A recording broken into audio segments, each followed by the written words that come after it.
Ladies and gentlemen, welcome to another edition of Beyond the Album Cover with Jarrell Mason, where we get inside the entertainment industry with those in the know and give them their flowers while they're here to be celebrated.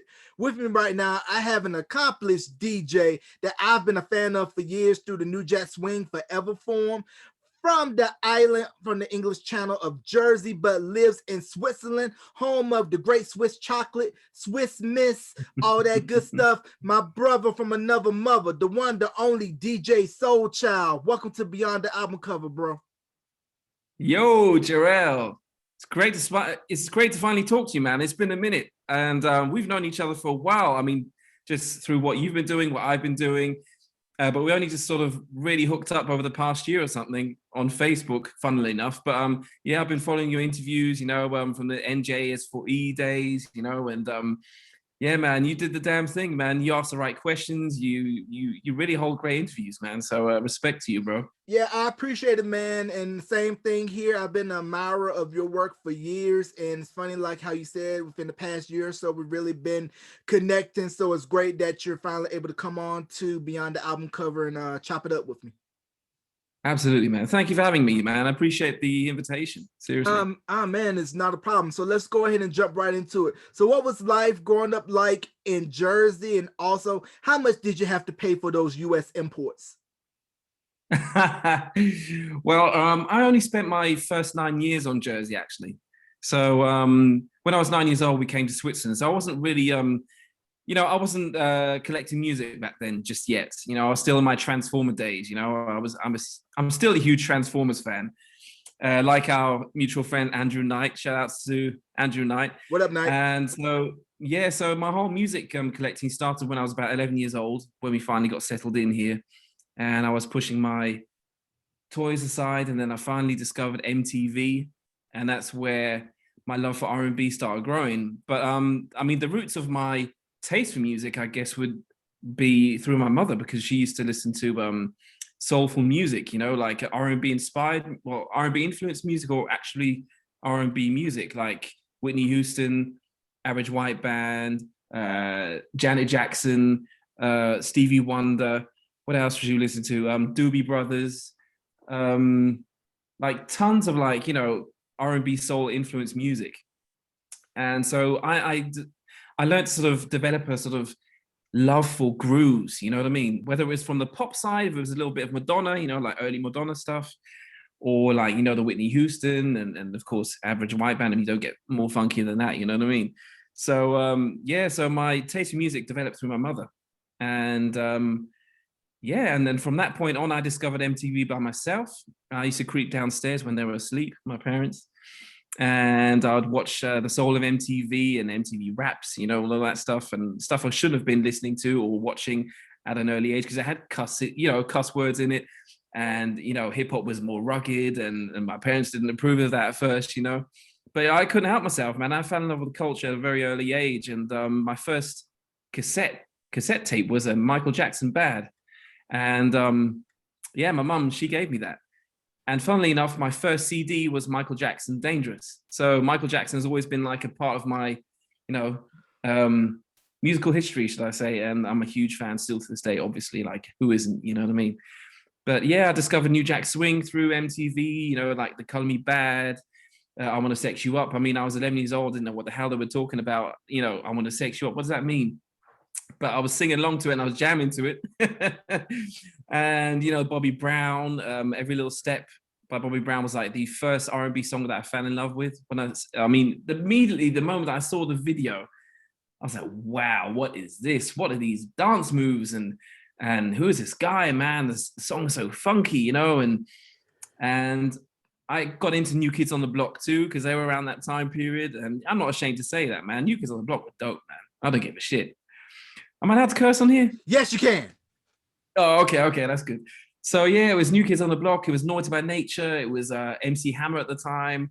Who else? Bobby Brown, obviously, like I said, and then Guy. And that's how I sort of developed my knack for R&B, And from that moment forward, I just became obsessed with it. And I've been a huge huge messenger of the genre since. Right, and just to go show you how old we are, folks, we remember cassette tapes where you actually had to pay maybe $12 for it or translate in your Yeah. foreign currency, unwrap the plastic. And the thing that I would love to do with cassettes and CDs would read the liner notes, see who was producing what, Yes. who was the writers, and learn Yes. the credits. And for those of you that are fans of The Masked Singer, the current season, is underway, and I think Bobby Brown is the crab. Really? Wow. Yeah, I think Well, he is the thing is, I crab. can't get that over here, man. I have to stream it online or something. Yeah, I'll have to because it's see. currently on in Yeah. the US, but the second thing for international fans is that you got to wait probably a couple of months after it airs in the US, unless you have the plug that can hook it up to where you can watch it on the Fire Stick or Roku or something at the Yeah. same Yeah. time as the US. And it's funny that you should mention MTV because I believe MTV Europe, they had a rap show called Yo. And when the US executives saw that it was taking off, they decided, let's do a US version. And that's how we got Yo and TV Raps with the Daily Show hosted by Ed Lover, Oh, Dr. right. Dre, and the Weekly Show, which was hosted by Fat Five Freddy. Right. Well, hey, back to Bobby Brown real quick. I mean, he's on The Masked Singer, man. I mean, this guy's got a very unmistakable voice. I mean, especially now in this day and age where he sounds all gravelly, like I don't know, he's smoked like 6 packets of Newports in a day. Like he sounds all shut up right now, But yeah, that should be very interesting to see who really guesses and who doesn't, Yeah, because I believe it's him because when I heard Ain't No Sunshine, that was the song that the crowd performed. The voice immediately for me was the giveaway because knowing I'm a big New Edition fan, I could spot out the voices right away. So I think it's him, but a lot of the different Facebook forums for the show had different guesses, but a lot of people think that the crab is Bobby Brown, but we'll find out soon enough if it's actually the bad boy of R&B.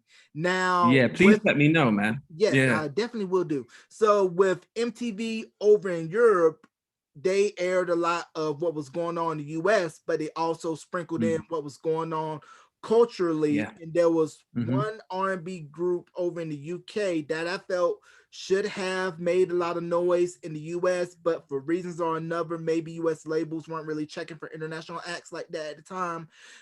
They kind of fell by the wayside, and that was Rhythm and Bass, which was the group where Rhythm and Bass, songwriter Roses. and producer Wayne Hector got his start. Yes, and they did the original version of Tell Me by Groove Theory. Yes, they did. And then I also heard too that I'm in Love by Joe was originally supposed to have been done by them, but for reasons or another, that never happened. Oh, really? So tell me about Rhythm and Bass, and why is it that you think they never really made an attempt to try to crack stateside in America? Oh man, that's a good question. Actually, don't have too much history knowledge on them because all I do know is that Brian Powell. Do you remember Brian Powell from back in the day? Yeah, he co-wrote Roses, and I know that much because I met Brian Powell a couple of years back in London. He's a great guy. Shouts out to Brian Powell. And yeah, man, I mean that was a very short-lived situation, wasn't it? I think they only had like 2 singles. I think it was Tell Me and Roses, and was there another? Yeah, there was B-side a cut called Can't Stop This Feeling, I believe, because they did a video. That's the one. Yeah. So I knew about the music, but I only found out about them at a very later point because they weren't really in the charts. It wasn't big. It didn't blow up too much, It was more like of an underground hit, if you will. So yeah, I found out about Rhythm and Bass like later in life and the whole history behind Tell Me and all that stuff. So I don't know why they didn't crack it, but it was very hard for UK acts to crack the US side anyway. Like you had Cruise as well. You had Beverly Knight. Of course, Soul to Soul. They went global. But yeah, yes, exactly. So it was very difficult for the UK market to crack US in general. I think the US is just so overflooded with their own music. Like it was like around the New Jack Swing era. I mean, you had so many groups, man, female and male. So many, solo acts as well. It was just a very oversaturated market at the time. So I don't think there was enough room for them, to be honest.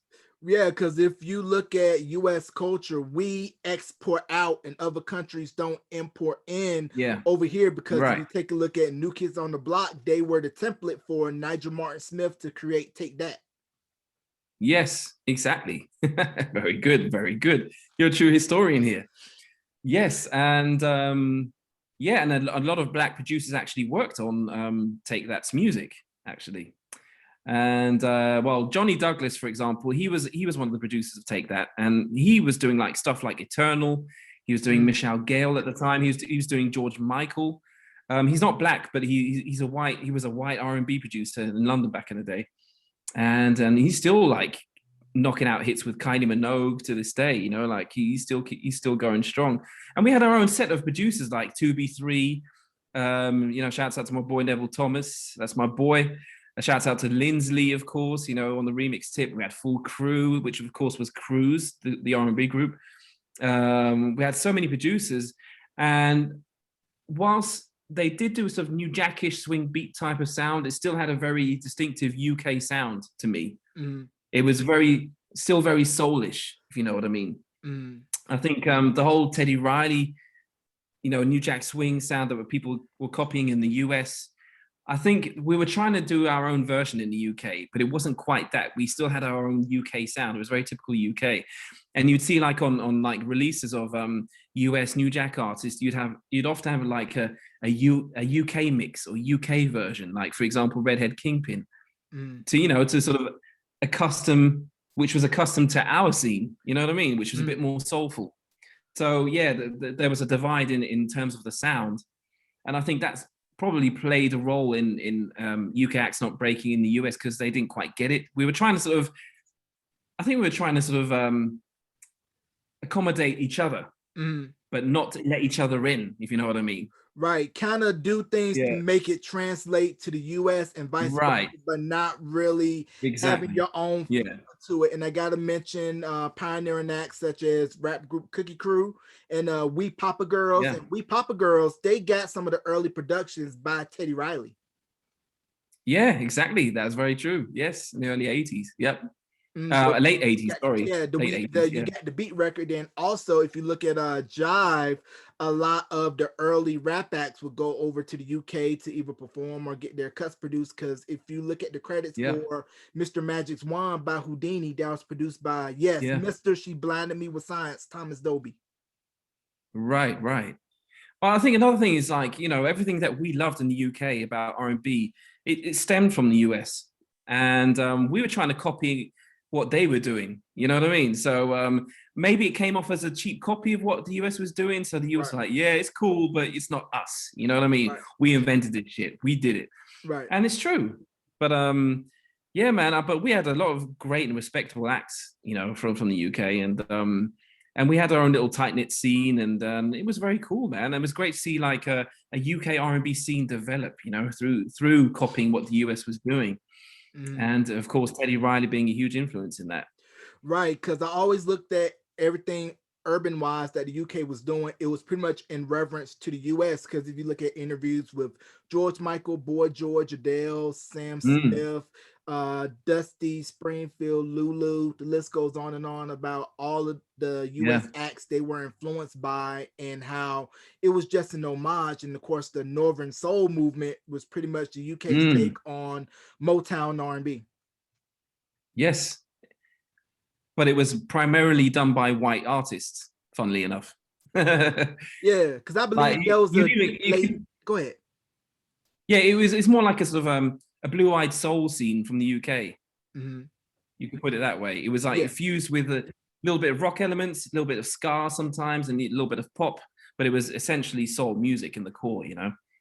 Yeah, because I believe there was a late DJ by the name of Steve Walsh. He did a cover of I Found Lovin', which was originally done by the Fatback Band, and then that was covered later by Jeff Redd.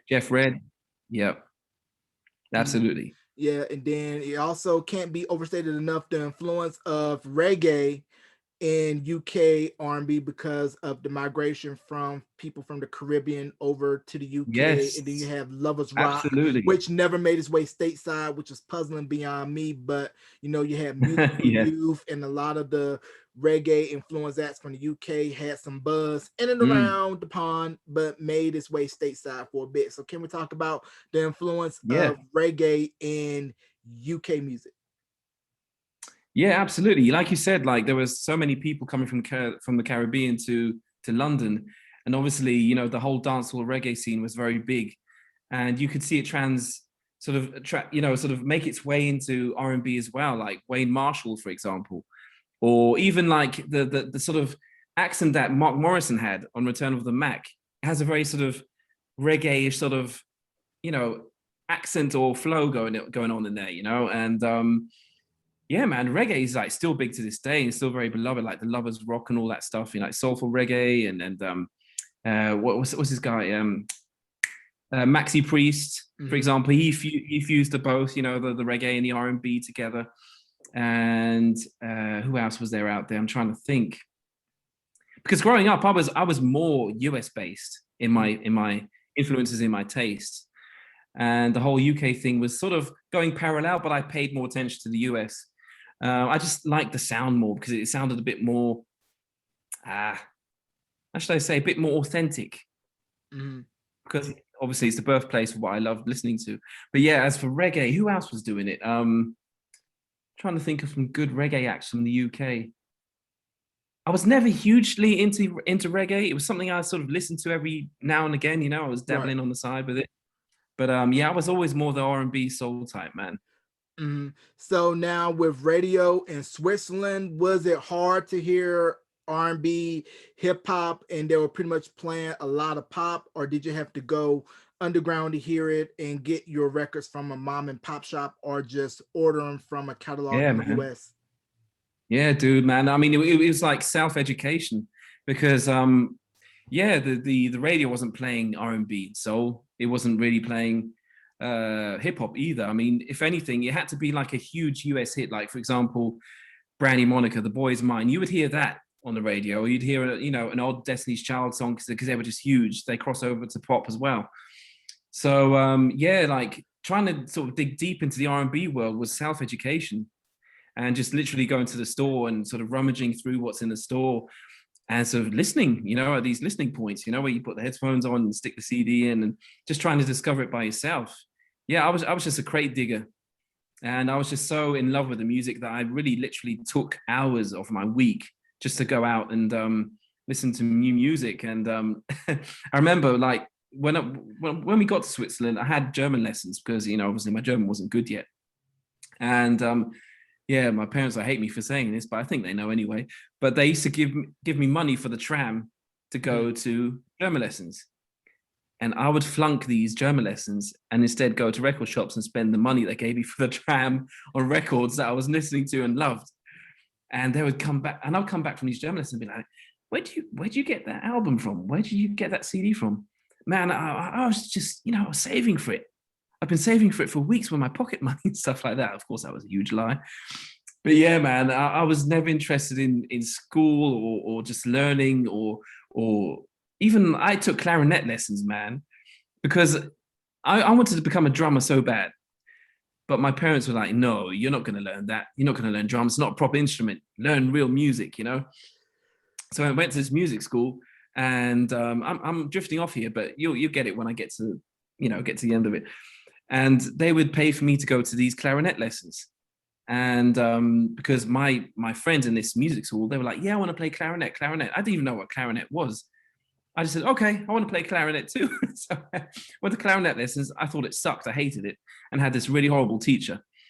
And they would pay me money to go with the tram, you know, to these clarinet lessons, and of course pay the teacher. I flunked them too. They sent me to ballroom dancing because I wanted to do hip hop dancing, but they didn't want to allow that either. So they went and sent me to ballroom dancing. I flunked off those as well. And I spent time just going to record shops when I should have been doing what they were telling me to do and spending money on. So sorry to my parents about that, but yeah, my passion for R&B was a little bit greater than what you wanted me to do, unfortunately. Right. Yeah. So like Jazzy Jeff and the Fresh Prince parents, just to understand, it's pretty much was still the same mindset like in the US, how the old generation looked at hip hop as noise and not real music, and you should be focused on things that will more socially acceptable. So now, as far as DJing goes, how did you end up getting your first DJ set? Did you end up having odd jobs, saving money to get your first pair of turntables and mixers, or did you get a hand-me-down for somebody? How did that come about? Well, the funny thing is, I've always been fascinated by DJing, and I've told the story a couple of times in an interview before. And excuse me, and I'd watch, what the DJ was doing on MTV. I was into drumming, I was into songwriting, but the DJing thing was really fascinating to me too.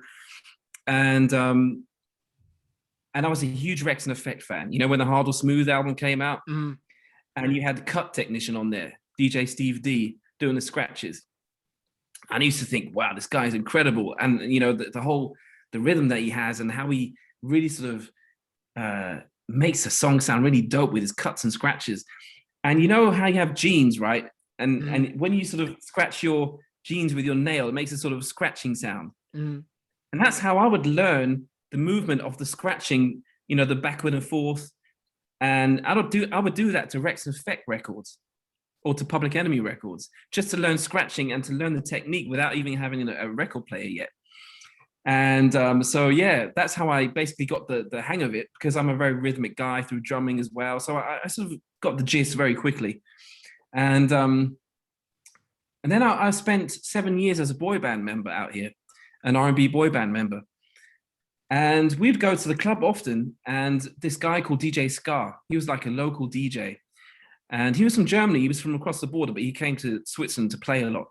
And I looked up to him a lot because he would like buy these rare R&B promos and play them in his sets.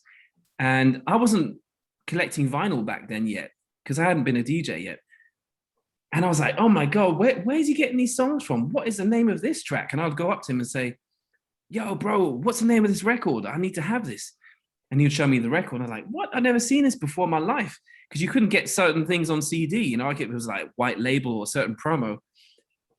And I thought to myself, well, I need this music too. Because as an R&B fan and collector, I want to have everything that I can get my hands on. So I basically bought a record player. It was a reloop record player. It wasn't a Technics. It was a reloop because it was cheap. And I spent my first money, my pocket money on that. And so I bought a record player just to get that music so I could have it myself. And then the whole DJing thing just came through just toying around with it at home and just thinking, do you know what? I'll see what DJ cut technician can do. I'll see if I can do what he's doing with this record, and just trying things out, and see if I can get the movements right and the rhythm right and all that stuff. And I had one record player. I didn't have a mixer, just a record player.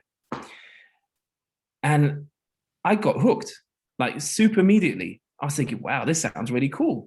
So literally a couple of weeks later, I went out and bought myself the rest of the equipment. And so whilst I was in this boy band, I was learning how to DJ on the side, just teaching myself because I wanted to, because I was fascinated. I loved the art of it, the craft. And when the boy band eventually split up, I thought to myself, I need a plan B, because I was representing the music that I loved up to that point through being on stage, and having fans and all that stuff. And, I was making the music that I loved, and I loved it. It was some of the best years of my life, going on tour with these guys and everything. It was so fun. But then it all came to an end. That was another story.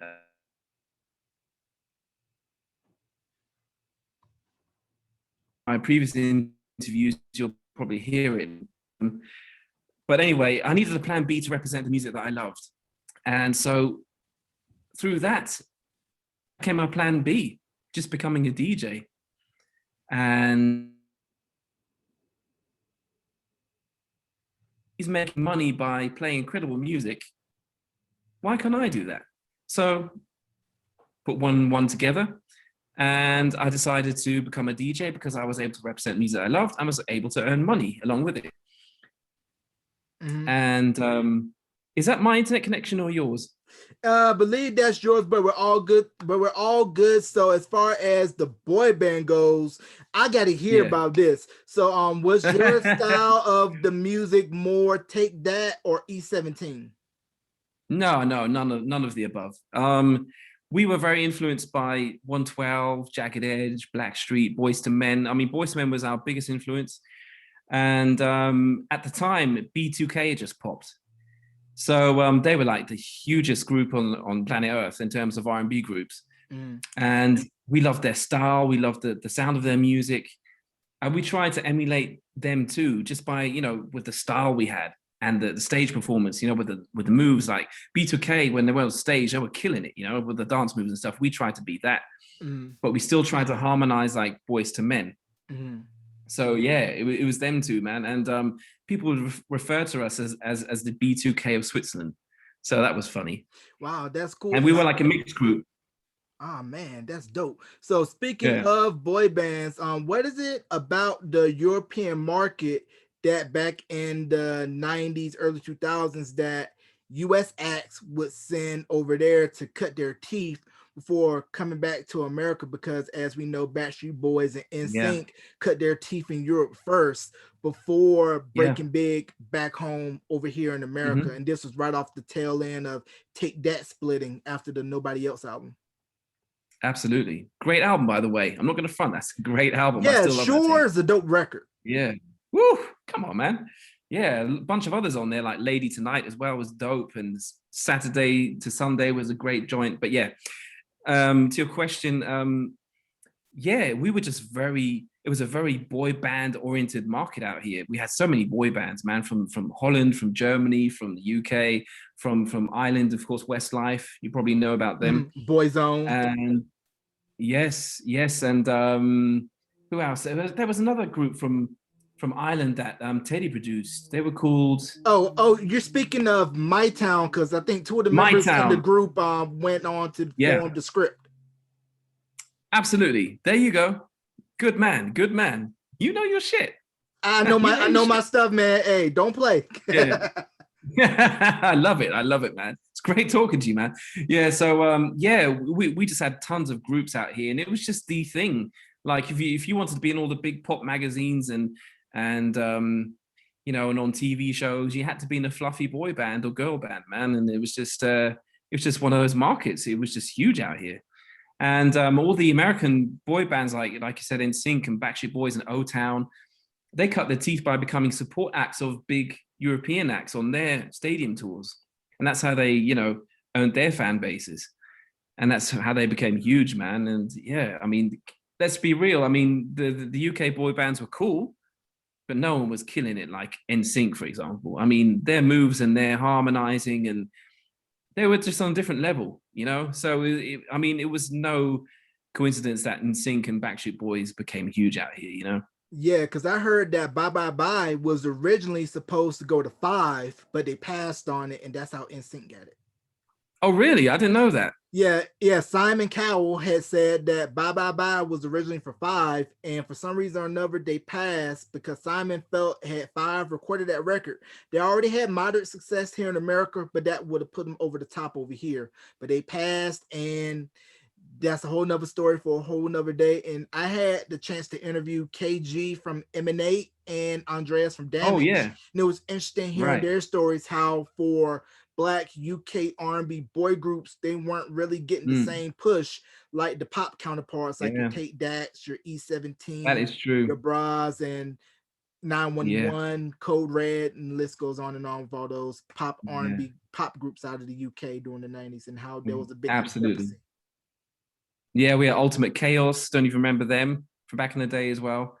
They were trying to come up as well. They had, they did that cover version of Levert's Casanova, which was huge in Europe. I think it was like, the thing is, you had to be super pop with your music to really break out. And I think, most Black R&B pop groups probably had a little bit of trouble representing a sort of fluffy, Take That Westlife-ish kind of music. You know what I mean? Like R&B was its own scene. R&B was semi-mainstream at the time. You had the odd hits, but it was more of a scene for itself, really. And so being in a Black boy band, I can imagine the struggle was really sort of being true to yourself as an R&B singer, or what your roots are as a gospel singer, whatever, and trying to sort of conform to the pop world as well.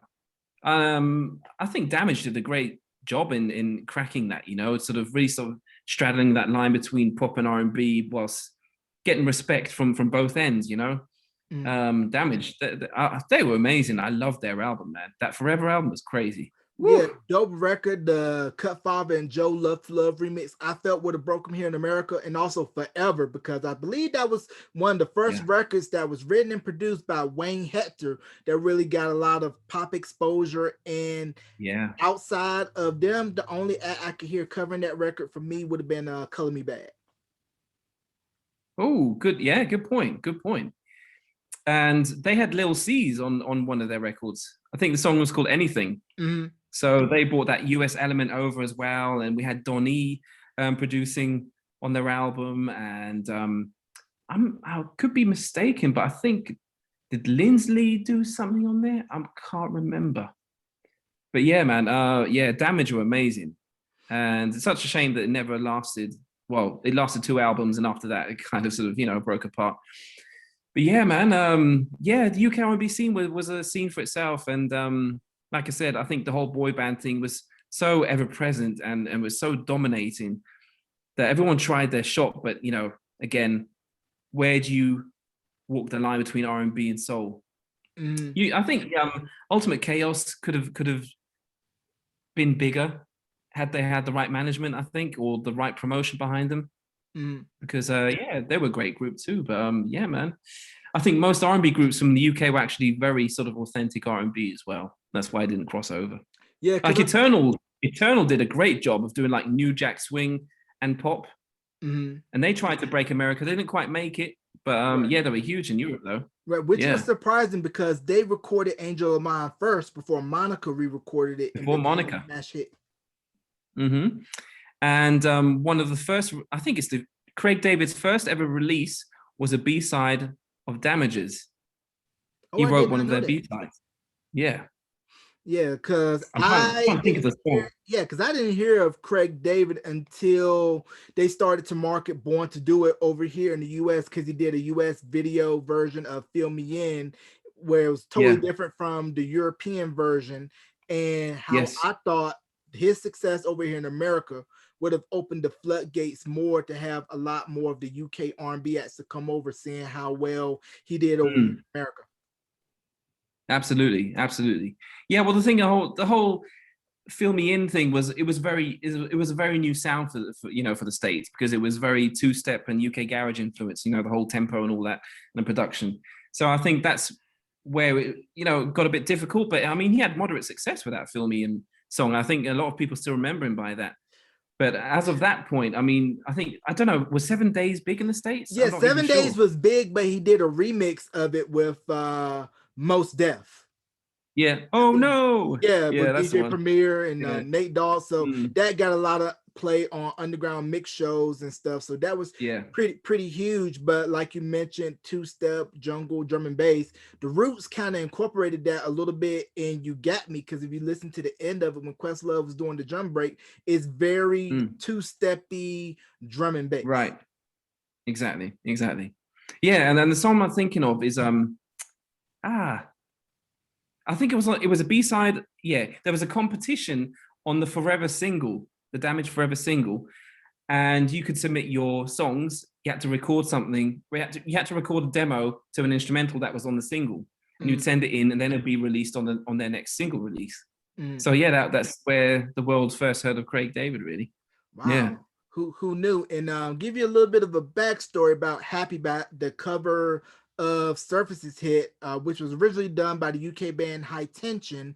Emanate covered it, and when I interviewed KG, he told me that they wanted to do a remix for it and put Biggie on it, but the Columbia Records UK division passed on it because they couldn't understand why you're going to put this US rapper on this track. And like how you were stated earlier, they were focused on making them straight pop, but KG and those guys really understood, like, hey, we want to be authentic R&B, and we want to have inroads in the US. And they had Mr. Dalvin from Jodeci do, I think, 1 or 2 cuts for him in their attempt to break in the US. And then they had I Got a Little Something for You featured on the Bad Boys soundtrack.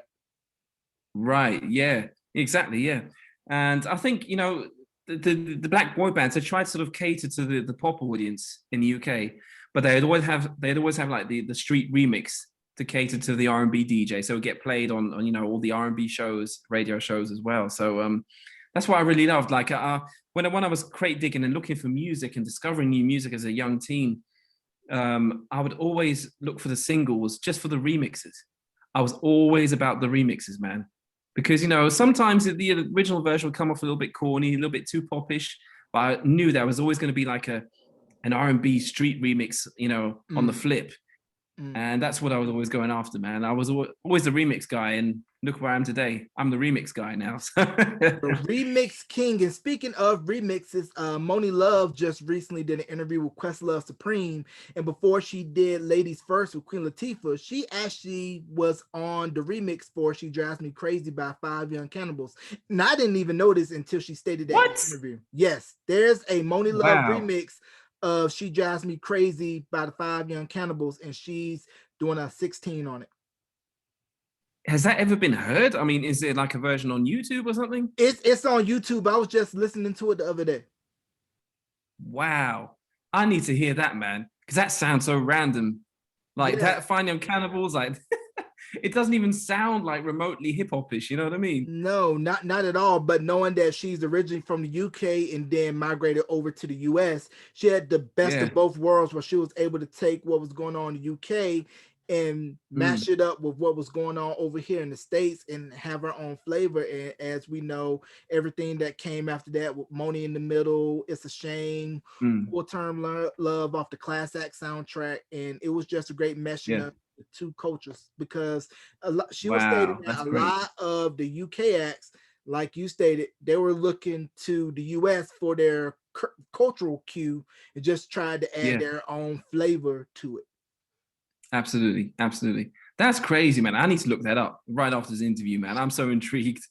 Yeah, you're gonna be in for a delectable ear delight. Now, as far as DJing, did you end up locking yourself in a room to learn the craft? Or I didn't know this until I saw this on YouTube, that MTV Europe would show the DMC World Championships, and they would have DJs from around the world compete and show off their skills and everything. Did you learn DJing by watching those as well, in addition to practice? No, I didn't learn it by watching the DMC championships. I locked myself in my room for about, let me see. I started in 2001, and I locked myself in my room for about 4 years. I didn't go out and do a gig for 4 years until I felt comfortable, because I'm the kind of person, like when I do something, I want to do it properly. I don't want to mess up. I want to respect the art form. Right. And so I took my time to sort of really learn how to mix and to scratch, you know, like do clean scratches. And yeah, man. So when I did actually have my first gig, it was at a birthday party of a friend of mine. And she booked me for the first time. I had like 2 crates of records with me. And I was so nervous, man, because I'd never played in front of people before. It was just me, myself, and I in my room. So yeah, man, but it went down really well. And there was someone at the party who recommended me to someone who owned the club, which was called Babala Bar out here in Basel. Everyone who was in Basel knows about Babala Bar.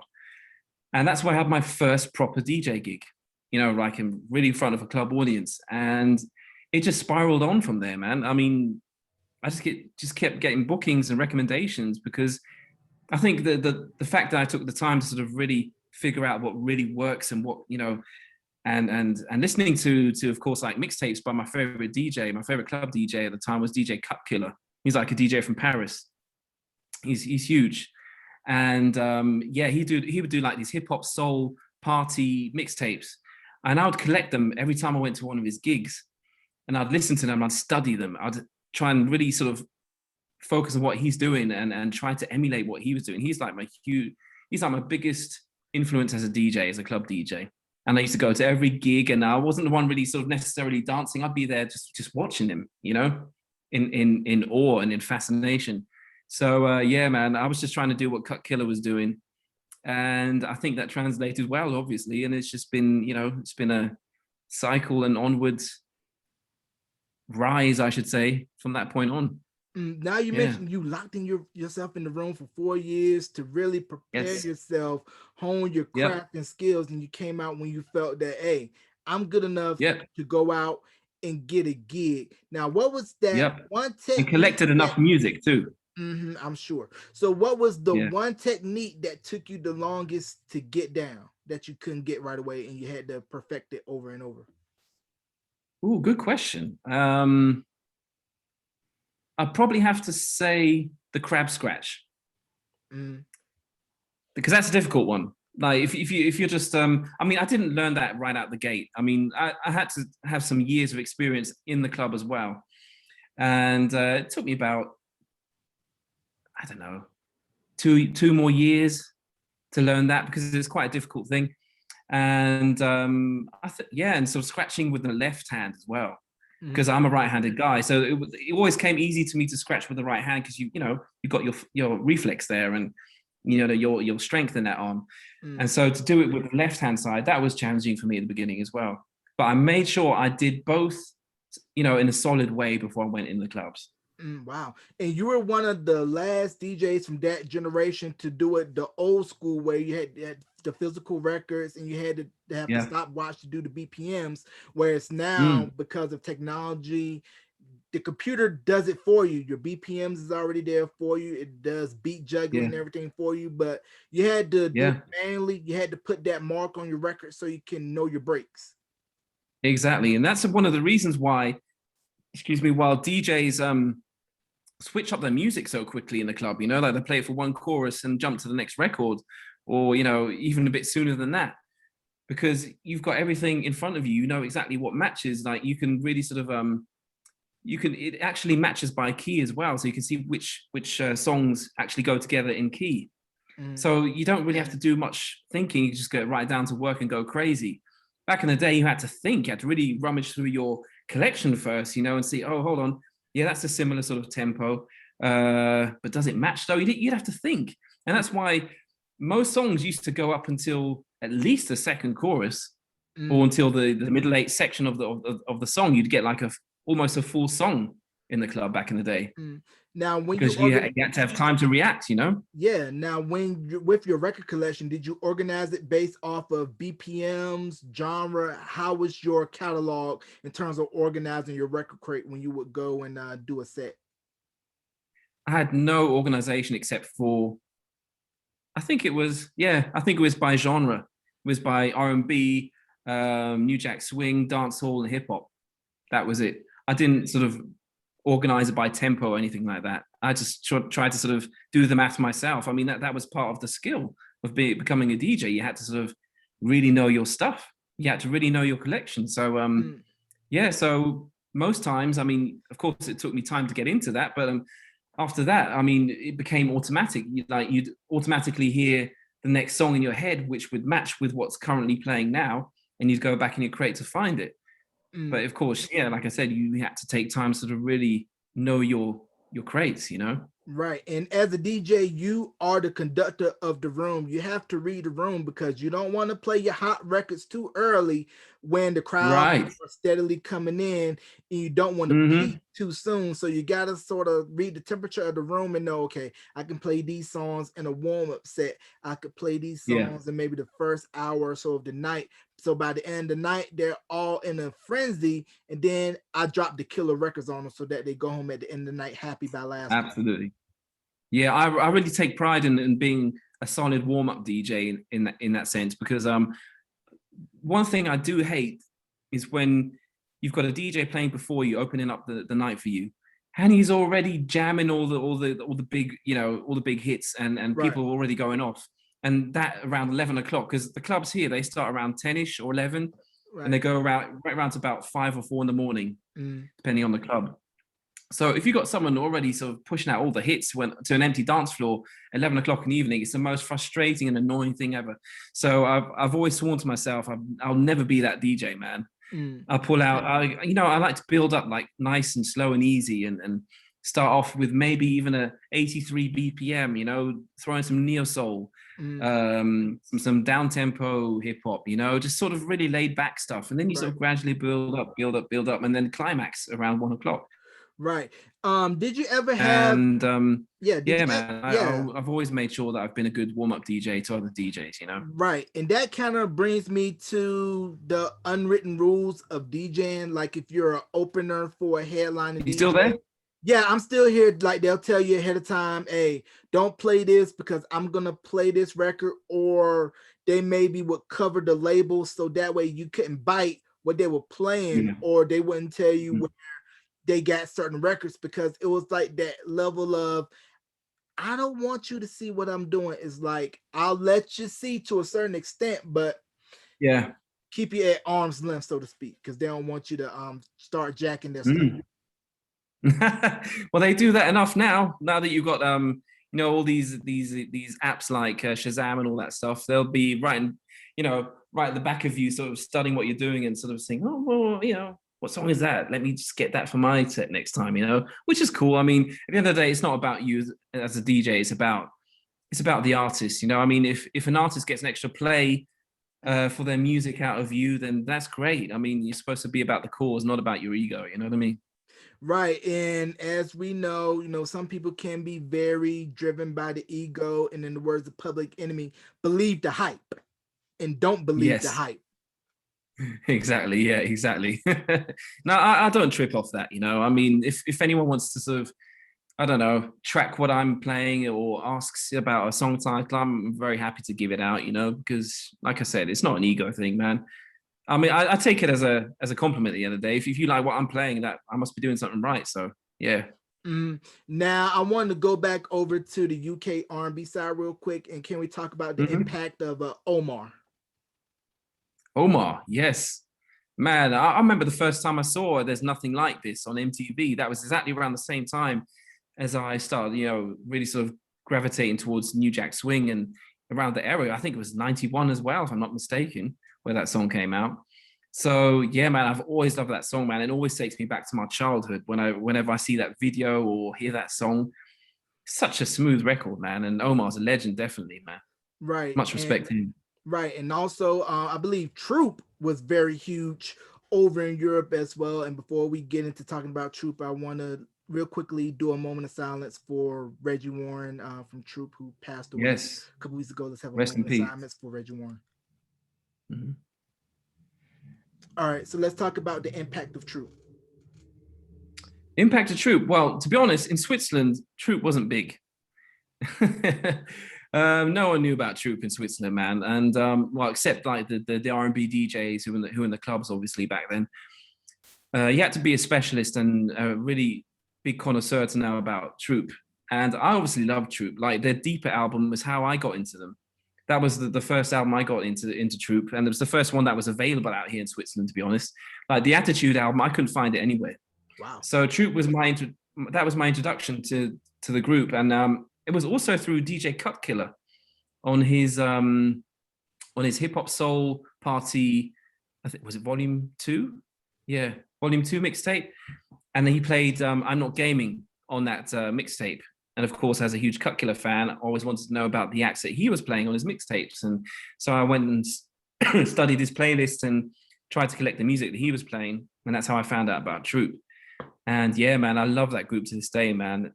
I mean, can you really think of an R&B group that's ever pulled off the same kind of dope moves and still stay in key live like Troop? Yeah, that's very difficult to do because for me, Troop up there for me with New Edition. For me, my one is New Edition, two is Troop, and I had the pleasure to interview Alan, Steve, Rodney, John on separate occasions. And the funny thing about the Attitude album, here's a fun fact for you. That was one of the early albums where young Dallas Austin got his feet wet in the game. He did I Will Always Love You and My Music off of that album. And Trent Reznor from Nine Inch Nails was the engineer on the Attitude album. Of Nine Inch Nails. Yes, that is so random. Yeah, if you get the Attitude cassette or CD, look at the liner notes, you'll see his name by engineer. So Trent Reznor. I have the CD. Rock and Roll Hall of Famer, right. Nine Inch Nail, Trent Reznor. He was the engineer on the Attitude album for Troop. That's ridiculous. Like out of all, I mean, not in a bad way, but I mean, out of all engineers, that were probably, you know, at their disposal. Why would you take someone from Nine Inch Nails? You know what I mean? I Yeah, mean, obviously it worked out. He's an incredible musician, yeah, it obviously, but did. So it yeah, was right around the time where he was starting to, get into the business and everything before Nine Inch Nails really broke with the Downward Spiral album. yeah, right, got you, man. See, I'm learning a lot through you today, man. Yeah, that the more you know, and insert here the rainbow and the peacock NBC logo. So now we had mentioned pop earlier and how it was a fertile ground for US pop acts to cut their teeth before coming back over, but we cannot talk about the whole pop scene in Europe and US without mentioning the impact of Herbie Kreislow, Max Martin, and the late Dennis Yeah, Pop, and everything that was coming out of Sharon Studios over in Sweden. And then, of course, Ace of yep. Base exploded over there first. And Mm-hmm. then The Sign, Mm-hmm. which was a big hit in the US. The song was the number one single here in America in 94. And that was something ABBA had not done. And they were huge in the US. And Ace of Base remains the only international act to have the number one song in the US on Billboard's year-end Hot 100. That's crazy because they were like a sort of they were like a modern day ABBA, weren't they? Like by the constellation of two guys, two girls. One was blonde, one was dark. Mm-hmm. It was very ABBA-esque, but just, you know, catered to the pop urban audience, I guess. And are you telling me The Sign was bigger than All That She Wants in the Yeah, US? yeah. All That She Wants was a big hit in the US, but The Sign was like their mega hit because, like I said, it was the number one song in the US for the year of 94. Wow, okay. Because All That She Wants, that was like the mega hit out here. Like The Sign was big too, but All That She Wants, that was the one, you know? Mm-hmm. It's like Crystal Waters, like she had a 100% Pure Love. That was a dope record, was big out here, but it wasn't bigger than Gypsy Woman. You know what I mean? Mm-hmm. Yeah, so wow, that's crazy. I hated The Sign, man. I loved it because I'm a sucker for pop and how I think Sharon Studios, they had a formula that just translated well no matter where you were at. Because if you listen to Robin's stuff off of the Robin Is Here album, it was 2 years predated to Britney and Christina, and how it was pretty much setting the stage for what was to come 2 or 3 years later with the pop R&B explosion of the late 90s, early 2000s in America. Yeah. Man, Robin, man, she was dope too. Like she had like, especially the remixes on her singles. She always had like dope R&B remixes on her singles, and she was more of a R&B pop act as well. And she was very soulful for a white chick, you know, and she was dope, man. And she used to do stuff with Blackness as well. They were Swedish group, well, collective of different musicians and rappers and singers and stuff. So yeah, man, I remember Robin too. What was the name of the song? It was called "Show Me Love," right? That was a big breakout single. Yeah, so everything was coming out of Sweden at the time was scorching hot, man. They had the whole R&B pop game on lock, man. Like something crazy. Yeah, And they definitely they did. had that like someone called Jennifer or something, Jennifer Brown, if I remember correctly, and they had a whole plethora of different R&B, soul, and pop artists. Like Sweden has always been big on R&B, and yeah, man, even their own artists like what's his name, Stephen. He's from Sweden too. He had a very sort of D'Angelo type of vibe. Let me see, Stephen. My Swedish fam, they're gonna kill me for not knowing this anymore. But yeah, they had a lot of dope R&B acts in their own country, man. They were killing it. Yeah, definitely that. And Robin took the same route that Pink did, where I'm starting off doing pop R&B, but I want to go and embrace more of my rock side. Yeah, exactly. Yeah, and Robin, I mean, I don't know, I'm guessing she's still active today, but she had another sort of a pop. It was more or less of electro pop sort of Yeah, wave that she went through as well. Yeah, not really doing the pop R&B that was huge before, but like I said, she wanted to embrace more than just doing pop R&B. And I believe she got her own record label. I believe it's called Konichiwa Records, I believe. But it seems like she's been doing that for years and is very, very happy with that. And the one thing that puzzled me as a US music lover was that 3T didn't really have the same success over in Europe, over in here in America. Like I think they should have, because good records, and also your last name is Jackson and you know the family that you come from. So why is it that you think 3T didn't really crack over here in America, whereas over in Europe they were just as big as the Spice Girls? Well, like again, I mean, there were three black guys. Obviously, you know, they were Michael Jackson's nephews. They had that sort of, you know, stick to them. But the sound that they had was still very pop. Like even what was the song? It was called "Got to Be," I think, on their album. That was produced by Dennis Pop and Max Martin as well, wasn't it? With Herbie did a rap on that, because when I listened to that record, I was like, this cut sounded like something that would have been on the Backstreet Boys debut album, because it had that Max Martin, Dennis Pop sound.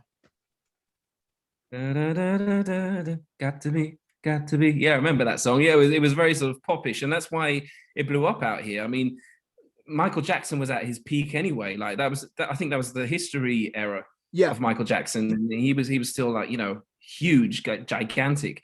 And for him to have his nephews come along as well and do pop, I mean, that was a double whammy, man. That couldn't fail in Europe. You know what I mean? It's just a recipe for success. And even though like 24/7 was more of a sort of R&B ballad, if you will, Anything was a pop song. Why was a pop song. And I think it's the singles that really led them to blow up like they really did. And I actually went to the concert out here as well in Switzerland, and they did a great job, man. And Tito Jackson, he was the guitar player on stage with them. And yeah, my first proper girlfriend at the time, she was a huge 3T fan, so I went along with her. And yeah, man, it was a good night. Yeah, I bet you probably played Sexual Attention and Tease Me after that. And speaking of Sexual Attention, one of the first album credits by a young Robin Thicke. Yes, exactly. Yes, exactly.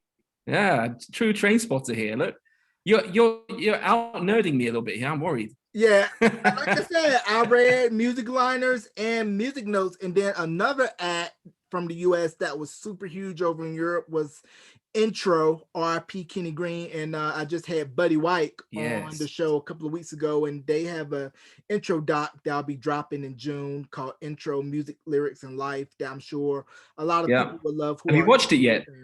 I plead the fifth. I'm just gonna say that, but they were a good group. They were a good group. I'll tell you about it off wax. Very good. But Intro was dope, but it seemed like Europe really took a strong liking to Intro. Yeah, me too. Like Let Me Be the One. That to me is one of my all-time favorite R&B songs ever. Like anytime it drops or anytime I hear it or it plays on my Spotify, man, it's never a moment where I think to myself, I cannot hear this song ever again. I'm tired of it. I've never been tired of that record. I've always been a huge Intro fan, man. And and it's a blessing because I've done an official remix for Intro for the soundtrack of this documentary that they're putting out in June. So I've done a remix of Funny How Time Flies for them. Okay. And it's a banger, man. And it's featuring Pudgy the Fat Bastard from New York. And yeah, man, I remember showing it to Buddy because it was just supposed to be a free download. It was just like a promo thing for me. But I thought, you know what, I'm going to hit up Buddy, see what he thinks of it, you know? So I called him and he played it. He said, send it to me via email. So I sent it via email and he played it on his speakers in the studio. He was in his home studio at the time. And his reaction was priceless. He's like, woo, woo. And then at the end he says, man, I like this more than the original. And I was like, wow. That's a huge compliment, man. So to get that from one of the groups you grew up listening to and loving as a fan, to get that sort of love from Buddy and that sort of acceptance and him wanting to put it in a documentary, which he didn't in the end because it just didn't work out with the scenes, which is totally okay. But he wants to put it on the soundtrack anyway, and that's a blessing in itself, man. So I can't wait for you guys to hear that. Right. And just to give you a little backstory about Let Me Be the One, when I interviewed Buddy, he told me that was originally supposed to go to Mary J. Blige and be on the What's the 411 album. Yes, exactly. Yes. I watched your interview, man. I watched it. Yeah, but what ended up happening was they didn't have enough spots for songs on the album, and that's how Intro ended up having Let Me Be the One be on the debut album. And I would be remiss. Love No Limit as well, though, wasn't it?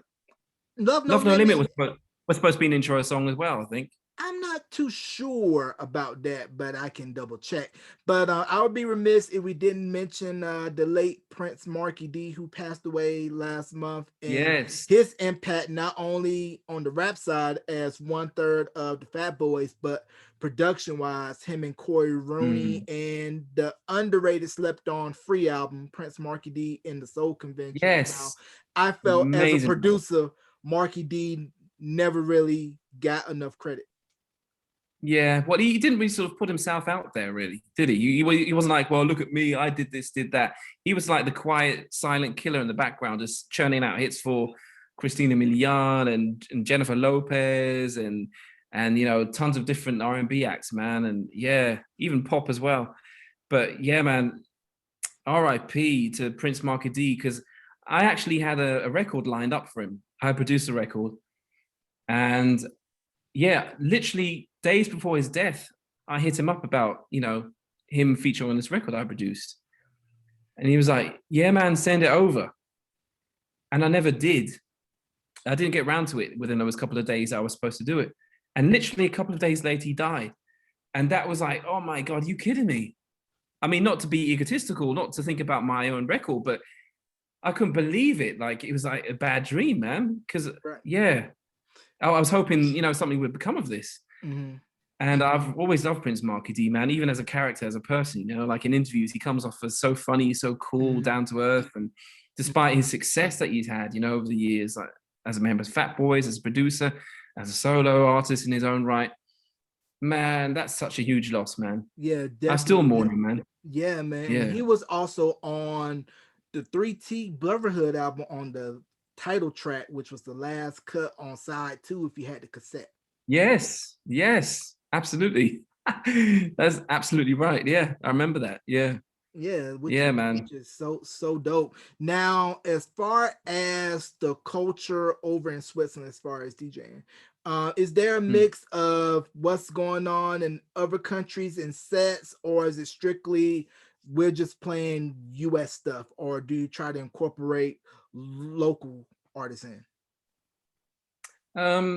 If the local artist is dope, I'd most definitely play him or her. Yeah, absolutely. I've always been one to support acts that people probably wouldn't dare to support or probably don't know. To me, it's all about good music at the end of the day. I mean, I think, you know, for every popular record, there's a local record that's probably just as good, which you could easily, you know, mix together and get away with it. It's just like a lot of DJs don't really have the balls to do it sometimes, or maybe they frown upon the local acts because they're too local. It's not big. They're probably afraid they don't get like a certain reaction that they're usually usually used to, as to when you sort of drop, for example, a Travis Scott record or something like that, you know. But yeah, I mean, in Switzerland, for example, in Germany, rap music is very big, especially our own rap music, and German rap from Germany over the border is huge. It's huge out here. Personally, I don't like it because it's more of a sort of trappy street rap and a lot of sort of very sort of obscene lyrics, and it's just, I mean, no different to the US right now, to be honest. But it's not quality at all. It's just really sort of throwaway garbage music, and I'm not into it. And I try and play as little as I can in my sets, or as little as I have to. I mean, obviously you get the odd request for this and that song, and you'll be like, well, I kind of like something about it. Okay, I'll play it. but I don't like have a huge collection of German rap in my crates or Right. Swiss rap. Swiss rap is very sort of, yeah, it's very strange because Switzerland is divided into cantons, right? So in every canton you have a different dialect. So not every dialect really sort of comes across well with the canton you're playing in, if you know what I mean. So you have that sort of certain barrier as well. But yeah, I mean, if the music's good, man, I'm not just about good music. I don't care where it's from. I don't care what the person looks like. If it's good music, I'll play it, you know, period. Yeah, because you mentioned how a lot of German rap sounds very trappish. It sounds Yeah. very heavily influenced by what's going on with the trap music down in Atlanta, and also And Afrobeat as well. They got the Afrobeat going on. Yeah. So would you say they're also influenced by like the drill movement too? Yeah, it's just gangster street rap, man, and with modern production over it, you know, and of course the whole Afrobeat thing is very bigger. I mean, well, across the whole world right now, isn't it? It's not just over here, but especially here. Like, if you don't play reggaeton and Afrobeat, the crowd will fall asleep out here. It's literally like that. Like, R&B has really been pushed to the side, unless it's like a throwback party where you play all the 90s or 2000s classics. Like, new R&B doesn't really get enough shine out here in the clubs, and that's really due to the fact that most DJs don't inform themselves. They're too busy sort of focusing on what's hot in the charts and downloading that sort of, you know, chart playlist just to be safe. A lot of DJs play safe out here. They don't really take risks. And as you know yourself as a music lover, I mean, there's tons of great R&B that is danceable these days and that sounds good, it's quality. But if the DJs don't know about it, it's not going to ever find a place in the club scene out here. And I seem to be a part of a small collection of DJs in Switzerland right now that still plays modern good R&B, but it's not widespread as it used to be. Everything's very reggaeton and Afrobeat oriented right now, and then it's even sort of found its way into the German rap as well. Like, you have like Afrobeat music with German rap over it. So yeah, it's a mixture of what's really in at the moment, to be honest. Right. And like you mentioned about DJs playing it safe when you're playing at a club, because if you try to break a record in your set and the club promoter's paying you to play the hits, then maybe the promoter may try to change you at the end of the night for not sticking to the strip. No, they don't do that. I mean, not at all. I've never had that problem. When you've talked about a fee, you usually get the fee at the end of the night, whether you did a good job or not. Whether you get booked again is another question. So yeah, so it's never been a money problem. It's just about trying to stay relevant as a DJ and still trying to maintain a certain common thread through your music that's to show that you're staying true to yourself. Like, a lot of DJs, like I said, don't play much R&B, but even though I play like commercial nights as well, where they play, you know, where you have to play reggaeton and German rap and US rap and Afrobeat, I still slip in R&B tracks and future soul tracks, like new disco future soul as well, because it's very sort of bumpy and it's vibey. And like K Tronada, for example, you know, he's like one of those producers from that scene.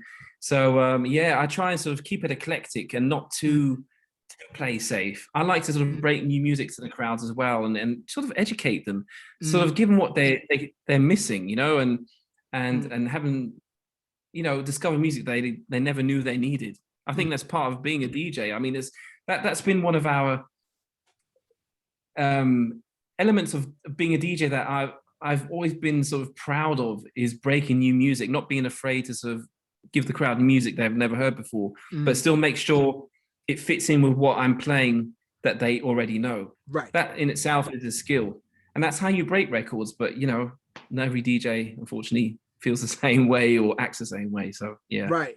And last thing before we close on to get your take on DJing in the digital age, because as we've seen over the past year, because of COVID, the world stood still, but DJ D-Nice gave us all something to dance to with club quarantine, and how everybody's doing their own version of it on different platforms, and how depending on the platform that you're using, they have those little trackers that can track copyrighted material and mute you. So what's your take on DJing in the digital landscape and also the versus battles?